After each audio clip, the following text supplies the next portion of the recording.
Tiger রঞ্জিত কি বিড়ালের উপাধি পেতে চলেছেন? রাজ্য জুড়ে এমনটাই চর্চা। বিশেষ করে রঞ্জিত দেববর্মার বক্তব্যের পর প্রদ্যোৎ কিশোরের প্রতিক্রিয়া কিন্তু এমনটাই গুঞ্জন তৈরি করে চলেছে রাজ্য জুড়ে।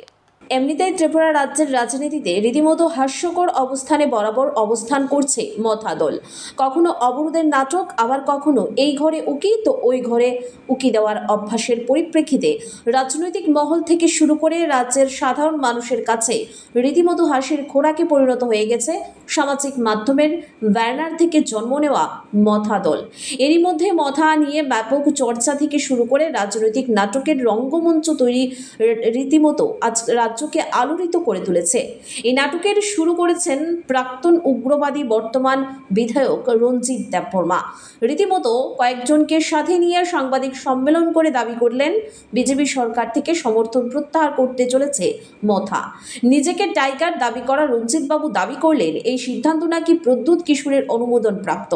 শুধু কি তাই, আরও কয়েক ডিগ্রি এগিয়ে গিয়ে রঞ্জিত দেববর্মার দাবি করলেন পূর্ব ত্রিপুরা আসন থেকে বিজেপির প্রতীকে নির্বাচিত কৃতি সিং পর্যন্ত পদত্যাগ করতে চলেছেন।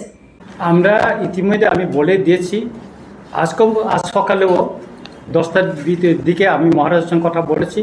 আমরা রেডি আছি সরকার থেকে, কারণ কেন আমরা সরকার থেকে নেমে যাব বা আমাদের সমর্থন প্রত্যাহার করব, এটা মোটামুটি আমরা রেডি হয়ে গেছে। এবং আমাদের মাননীয় যে এমপি কৃতি সিং দেবী, উনিও সমর্থন বিজেপি থেকে রিজাইন দেওয়ার জন্য উনি তৈরি হয়ে গেছেন। আমরা মোটামুটি রেডি এবং সম্ভবত যদি আমাদের হয় এই জুলাইয়ের 20 তারিখের ভিতরে হয়তো দিল্লিতে উচ্চ পর্যায়ে আমাদের একটা মিটিং হওয়ার সম্ভাবনা বেশি আছে। আর মহারাজের সঙ্গে আমি 9 তারিখে দিল্লি চলে যাচ্ছি। তারপরে 1 বছর এখানে সরকারের সঙ্গে আমাদের ত্রিপাক্ষিক চুক্তির পরে আমরা করেছি, কথা বলেছি, অনেকবার মিটিং হয়েছে, জয়েন্ট ওয়ার্কিং গ্রুপের মিটিং আমি নিজেও গিয়েছি। করছে না, কিছুই হচ্ছে না। ত্রিপুরাতেও যে হচ্ছে, এখানেও তো কিছু করছে না। আমরা বারবার মাননীয় মুখ্যমন্ত্রীর সঙ্গে দেখা করেছি বিভিন্ন বিষয়ে, কিন্তু কিছুই হচ্ছে না। তাহলে আমরা এই সরকারে থাকার কি অর্থ আছে? আপনারা বলুন, ত্রিপাক্ষিক চুক্তি 1 বছর হয়ে গেল, বেশি ইলেকশন হইতেছে না। এখানে 125 অ্যামেন্ডমেন্ট বিল করে এডিসির হাতে ক্ষমতা পাঠানোর কথা, দেওয়ার কথা। এটা আমার কথা না। 2018 এবং 2023-এর বিধানসভার যে নির্বাচনের যে ম্যানিফেস্টো, বিজেপির ম্যানিফেস্টো, সেখানে আছে। সেটা আজকে সংসদে তুলে তার বিল পাস এটা শুধু করার জন্য না। 125 অ্যামেন্ডমেন্ট বিলটা 10টা এডিসি, ওইটা উত্তর পূর্বাঞ্চলে 10টা এডিসির জন্য, ওটা করছে না।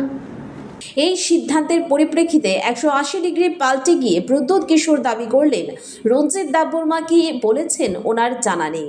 সাথে এটাও বলেছেন রঞ্জিত কেন এই কথা বলেছে তিনি রঞ্জিতকে বলবেন। অর্থাৎ রীতিমতো রঞ্জিতকে যে প্রদ্যোৎ কিশোর শাসাতে চলেছেন এটা সংবাদ মাধ্যমে বুঝিয়ে দিয়েছেন এমডিসি প্রদ্যোৎ।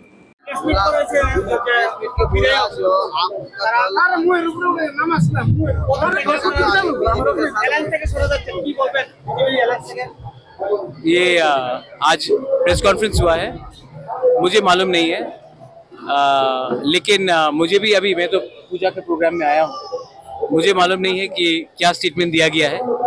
लेकिन मैं रंजीत से बात करूँगा और रंजीत से पूछूंगा कि उसने क्या बोला था।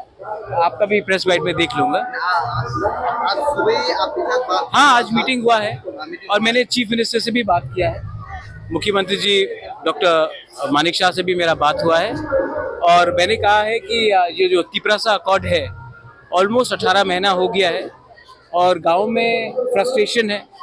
बांग्लादेश में जो सिचुएशन है वहाँ से बहुत इलीगल लोग भी त्रिपुरा एंटर कर रहे हैं, तो एक जेन्यून फ्रस्ट्रेशन और इनसिक्योरिटी है।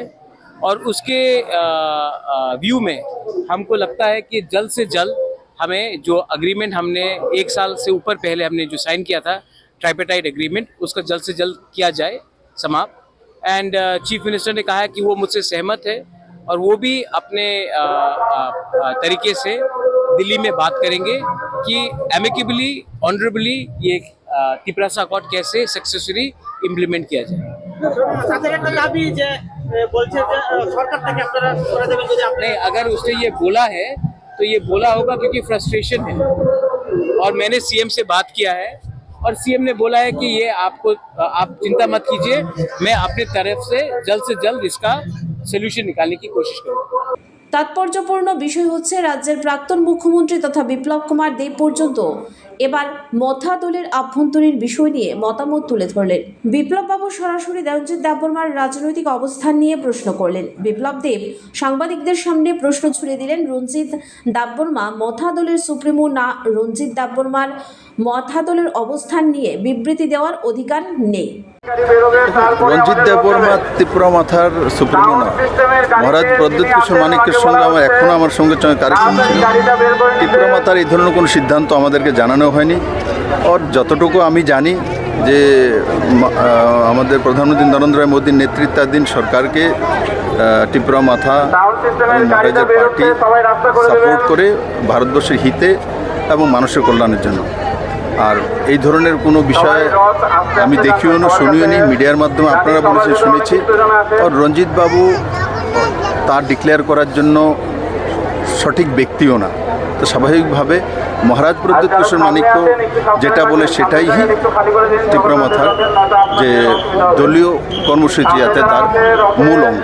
তিনি আরেকটা বক্তব্য রেখেছেন যে কেন্দ্রীয় সরকারের কাছে যে দাবিগুলো রাখা হয়েছে সেই দাবিগুলো পূরণ হয়নি, সরকারের থেকে লাভ কি? ঠিক রঞ্জিত দেববর্মা কেন্দ্রীয় সরকারের কাছে যে দাবিগুলো রাখা হয়েছে তেমন না যে দাবিগুলো আমি চিফ মিনিস্টার থাকা যায় না। আর সেগুলোর বিষয়ে মহারাজও জানেন, মহারাজের পার্টিও জানে, আর সবাই জানে। আর সবাইকে সব কিছু বলা সম্ভব না, যেটা নিয়ম আছে সেইভাবেই হবে। আর জনজাতির কল্যাণের জন্য যদি কোনো সরকার সবচেয়ে বেশি করেছে নরেন্দ্র ভাই মোদীর সরকারই করেছে, তা প্রমাণিত। আর আজকে পুরো দেশের মধ্যে জনজাতি যেখানেই যাবেন, গুজরাটে যান, মধ্যপ্রদেশে, ছত্তিশগড়ে, ঝাড়খণ্ডে যেখানেই যাবেন, জনজাতিরা একসময় কংগ্রেসের ভোট ব্যাংক হিসেবে ব্যবহৃত হতো। আজকে জনজাতিরা স্বাধীনভাবে নিজের ভোটাধিকার প্রয়োগ করে ওর ভারতীয় জনতা পার্টির নরেন্দ্র ভাই মোদীর নেতৃত্বাধীন সরকারকে শক্তিশালী করে। পাশাপাশি বিপ্লব কুমার দেব দাবি করলেন, প্রদ্যুৎ কিশোরের সাথে ওনার কথা হয়েছে, মথা থাকছে বিজেপিতে। এতখানি আলোচনা পর্যালোচনার পর নির্যাস হচ্ছে এমনটাই। ঠিক স্কুল জীবনে লেজ তুলে নাচতে থাকা অবাধ্য ছাত্রছাত্রীরা যেমন লেজ গুটিয়ে নিতে বাধ্য হয়, অনেকটা একই রকমভাবে নিজেকে টাইগার বলে দাবি করা রঞ্জিত এবার বেড়ালের উপাধিতে যদি ভূষিত হয়ে যান, অবাক হওয়ার কিছু থাকবে না।